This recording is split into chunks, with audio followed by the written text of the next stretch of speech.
Hi guys, welcome to MacFast Solver Tech Central. So meron tayong tablet guys na pwede nyong makita. Meron din po tayong mga display unit tulad ni Realme 75 C75, sorry. Ayan po, pwede nyo siyang makita. Rainwater na rin siya, so pwede siya sa underwater, sabi nga nila. Then meron tayong Realme C61 na LDU display. So na pwede nyo rin makita. Ayan. So meron tayong mga Realme 14 series. Ayan.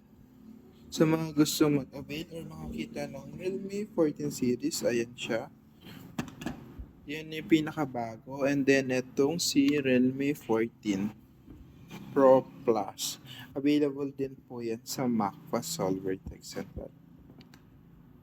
Yan, sa mga gusto mag-avail, come and visit to MacFast Solver Tech Central. Meron tayong mga Realme product.